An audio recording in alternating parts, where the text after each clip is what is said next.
Сәлеметсіздер ме, құрметті тыңдарман. Латынша оқы, латынша жаз бейне дәрістер циклымызды жалғастырамыз. Бүгінгі дәрісіміздің тақырыбы кириллде таңбасы алынбаған әріптердің емлесі. Қазіргі латын әліпбиінде кириллде таңбасы жоқ әріптер былай жазылады. Е әрпінің орнына қазақ тіліндегі е дыбысын таңбалайтын әріпті аламыз. Мысалы, поэтика, этика, эталон дегенде кәдімгі ені жазамыз.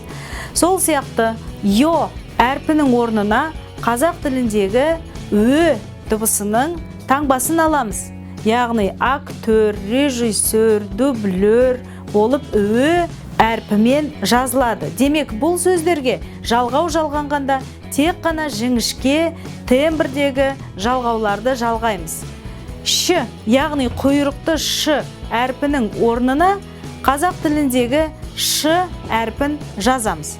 Мысалы, борщ, прапорщик деген сияқты сөздер. Алайда бір ескертетін жайт бар.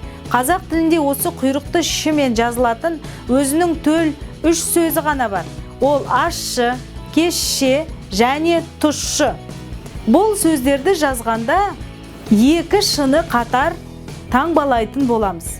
Ал шет тілінен енген сөздердегі құйрықты шының орнына тек қана бір шыны жазатын боламыз. Жаңа емле бойынша ц әрпінің орнына қазақ тіліндегі с дыбысын таңбалайтын әріп жазылады.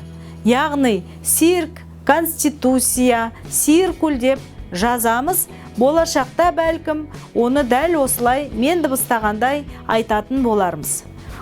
Енді ю әрпінің емлесі сәл күрделірек. Ю әрпі қолданылатын шет тілдік сөздерде ол екі түрлі таңбамен жазылады. Бірде қазақ тіліндегі жіңішке үннің таңбасымен, бірде и және у әріптерінің тіркесімен беріледі. И және у әріптерінің тіркесімен сөз басындағы юды және дауысты дыбыстан кейінгі юды береміз. Мысалы, Юпитер дегенде и және у жазылады. Каюта дегенде а дыбысынан кейін, кдан кейінгі а дыбысынан кейін и және у әріп тіркесін жазамыз. Ал дауыссыз дыбыстан кейінгі тұрған ю әрпінің орнына әрдайым жіңішке ö дыбысын таңбалайтын әріпті жазамыз. Яғни акутты ю, ағылшынның акутты, латынның акутты ю әрпін жазамыз. Мысалы, алюминий пөліс болады.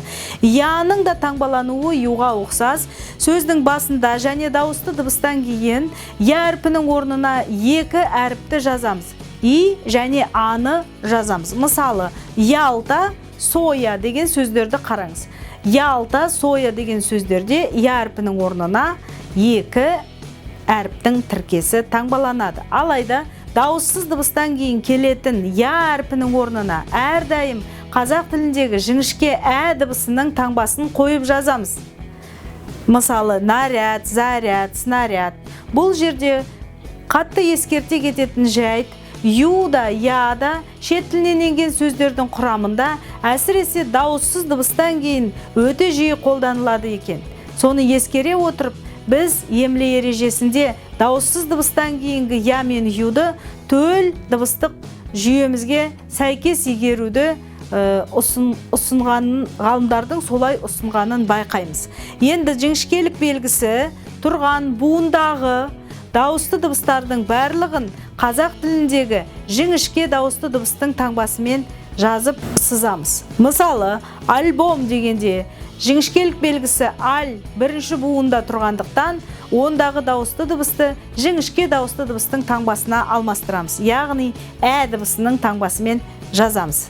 Сол сияқты циркуль, факультет дегенде жіңішкелік белгісі тұрған буындағы у дыбысы орыс тілінде дауысты болғандықтан, біз оны қазақ тілінде оның жіңішке нұсқасымен ö дыбысының таңбасымен алмастырамыз. Жазылғанда циркуль, факультет болып жазылады. Айтылғанда бұл сөздер бірыңғай жіңішке сингарма тембрмен дыбысталады. Сол сияқты бризоль, бемоль деген сөздерде о дыбысы тұрған буындағы жіңішкелік белгісінің орнына осы жерге жіңішке дауыстыны таңбалайтын ө дыбысын жазамыз. Ал айырым белгісімен келетін шет тілінен енген сөздер тура сол өз тұрқында жазылады, тек қана айырым белгісі ескерілмейді. Назар қойып тыңдағандарыңызға рахмет.